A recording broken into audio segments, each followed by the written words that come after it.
The business cycle. Everything has its own cycle of existence, marked off by periods of definite duration. This cycle starts on the day when the person or the object or the plan or association or business comes into existence. It is important, therefore, when considering the cycle of a business, that you know the day the business started. With an incorporated business, this normally would be the day on which the articles of incorporation or charter were granted. A partnership would date its inception from the day of the agreement was signed. However, there are many businesses where the starting date is not so obvious. Do not make the mistake of assuming that the tax year or the fiscal year starts the same day as the company did. It might or it might not. If there is no documented starting date, try to discover the day the business opened its doors or when the doctor or lawyer or accountant hung out his shingle. Consider this then the beginning of the cyclic year and calculate accordingly.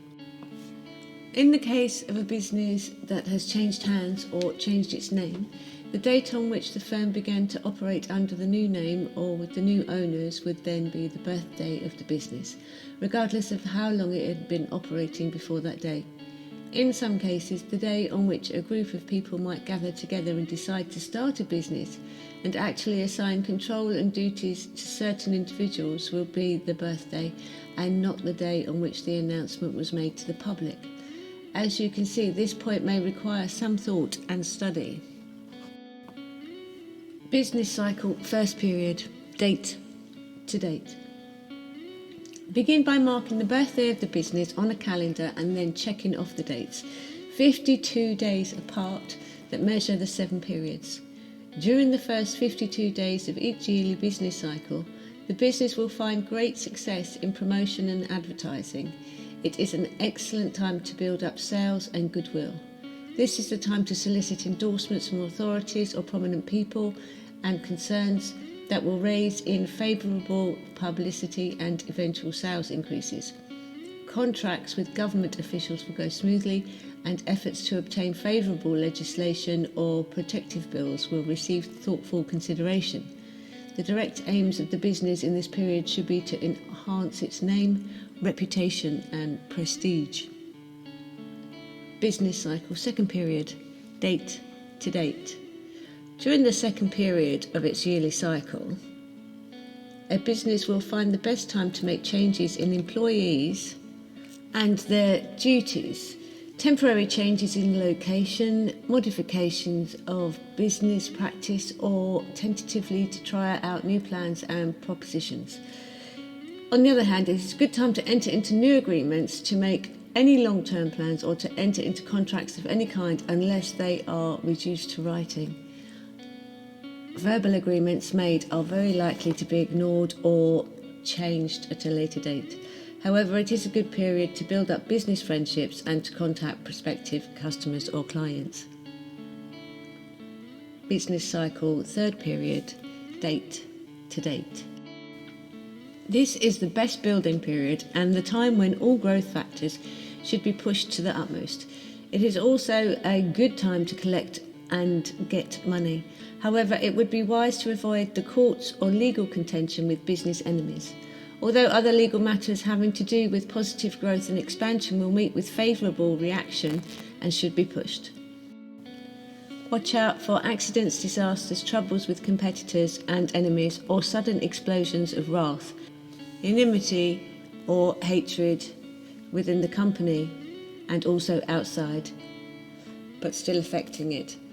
Manufacturing plants should guard against fires or explosions, and all business should be on guard against enemies who may attack their life and reputation. If the business deals with the army, navy, or any military department of the government, negotiations will go very smoothly in this period. Business cycle, fourth period, date to date. This is the time to initiate the largest advertising campaign. Promotion to customers and the public will have greater success now than any other time of the cyclic year. It is also a good time to make new agreements and draw up new contracts, transfers and similar documents. Now is the best time in the business year to deal with newspapers and newspapermen and women, with diplomats and negotiators. However, care must be taken lest deceptions be made or tricky agreements offered, for these could cause trouble later on. Business cycle, 5th period, date to date. This is an excellent period for growth, expansion and financial success.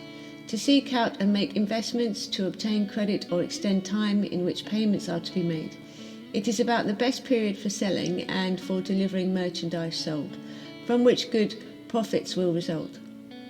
It is a good time to collect long-standing accounts and even debts considered bad, and an excellent time for getting a favourable decision in the courts if right is on your side. It is now the best time to expand to foreign lands or deal with international concerns, and it is a particularly good period to promote relations and business affairs with railway and electronic companies and with all companies that cater to the happiness and the pleasure of the public. Business cycle, 6th period, date to date. If it is necessary to relax business activities at any time during the year, this is the time to do it. It is the best period for the chief executives and managers to take vacations, and it will be found that the affairs of the business will continue to prosper in their absence. However, if your business has to do with the reproduction or the sale of music or the production of music, poetry, art objects, artist materials, high fashion, women's clothes, articles of adornment, beauty preparations, high-priced automobiles, oriental rugs, antique furniture or any other luxury items, by all means keep at work, because this is the best time in the year for you. This is also the best time in the year for the heads of the business or its owner to establish personal friendships with its customers in order to help the business in the future. It is also an excellent period for collecting money, buying stocks and bonds, or promoting the finances of the company through sound investments, and it is also a good time to form partnerships, combines, subsidiary corporations and alliances aimed at ultimate expansion. Business cycle, 7th period, date to date. This is essentially a reconstruction period and must be treated as such. Do not start any new activity, do not go heavily into advertising or expansion of a new line or a new department. A certain tearing down must be expected, and all new plans should be held up until it is over. Likewise, if you foresee changes that will necessitate the elimination of departments or personnel or the abandonment of certain factory sites in favour of better ones, this is the period in which it should be done. But great care must be taken lest the destructive wave carry too far. This tendency is powerful during the 7th period and could affect aspects of the business which should be protected, so be on your guard. No new alliances or contracts should be made, and all actions should tend toward the conservative. Great diplomacy and care must be applied at all times, both in contacts within the business and with others on the outside, whether they be customers or suppliers or city or federal officials. Nothing of a radical nature should be permitted in selling or advertising or buying, or in fact in any department of the business during the 7th period.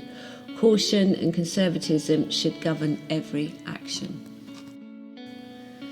A business which follows these guidelines has a far better chance to succeed than one which moves ahead in a haphazard fashion. In fact, some of the largest and best known and most successful corporations in the United States already use these patterns. You can do the same. Remember, though, that you yourself will have 2 cycles to deal with, your own personal life cycle and the cycle of the business in which you interest yourself.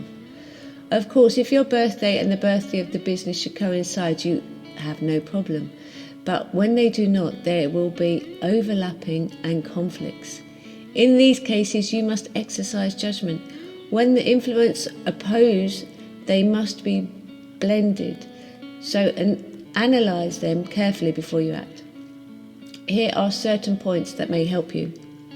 If the business is entirely your own, you may be guided by the conditions governing your personal life cycle, because these will be more influential than those governing your business. However, the business itself must be carefully watched, and any tendency to follow an unfavourable cyclic trend must be corrected immediately. This is another case where forewarned is forearmed. If you know what might happen and are alert to its possibility, you can take countermeasures in time to prevent a serious problem arising. If the business is not your own but a corporation or a business belonging to others in which you are only a small investor or an employee, then the cycle of the business will control and must be followed even though it may conflict at times with your own. Remember, there are many times in the affairs of successful men when personal preferences, needs and desires must be set aside in order that the business may prosper. The important point is whether your own affairs are so related to your business that they will both suffer together or prosper together, or whether they can be separated so that the business may prosper while you are having difficulty, and vice versa. Here, your importance to the business must be a consideration. If you are but a minor employee and your acts are restricted to obeying rules and carrying out orders, then your personal cycle should be followed. On the other hand, if you hold a position of trust or of vital importance and the future success of the business hinges on your decisions, then you must consider the business first.